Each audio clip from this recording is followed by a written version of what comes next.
Тэгэхээр нэгэнт энэтхүү хүн болоод төрсөн учраас энэтхүү хүн өөрөө ямар мөн чанартай вэ гэдэг асуулт бол заавал байх хэрэгтэй.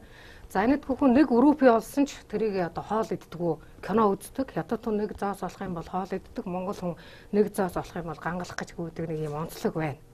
Тэгэхээр яагаад энэтхүү хүнд нэг юм цаанаасаа нэг сайхан луу тэмүүлдэг нэг юм аз жаргалыг ирж хайдаг тийм үн чанар бас. There is nothing like of course it is уламжлал заншил гэдэг маань байна. so we can't say Зарим зүйл энтхээс гарал үүсэлтэй байлаа гэж зөвхөн энтхчүүд өмчлөх ёстой гэсэн үг биш. Энэ дэлхийн нийтийн хүн төрөлхтнийх.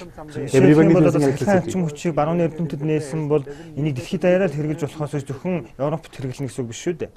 Магадгүй одоо байгаль дэлхийгээс энэ оюун санааны уламжлалыг энтэг оронд бас төлхөө олгосон байх магадaltaй. spiritual tradition. Дэлхийн бүх одоо нэртэй топ сургуулиуд ертөнцийн хамгийн агуу боловсролыг өгж байгаа ч гэсэн зөвхөн толгойд өгч байна.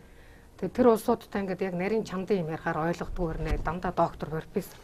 Тэгэхээр яагаад нэг том ихтэй сургуулиуд толгойд боловсрол өгдөг нэг сэтгэлийн боловсролыг тэгж өгч чадахгүй. No, this is Энэ бол үнэхээр өнөөдөр тулгамдаад байгаа асуудал. Хүүхэд бүрт оюун санааны зөв хүн байх тухай үзэл мэдлэг боловсролыг олох хэрэгтэй байгаа нь. Дэлхийн нийтэд тулгамдаад байгаа асуудал бэрхшээл бүхэн тухайлбал алан хядлага гэдэг маань оюун санааны боловсрол дутагдсанаас л болж байгаа шүү дээ. Хүүхэд бүрт бусад шашин шүтлэгийн талаар бас ойлголт байж болно.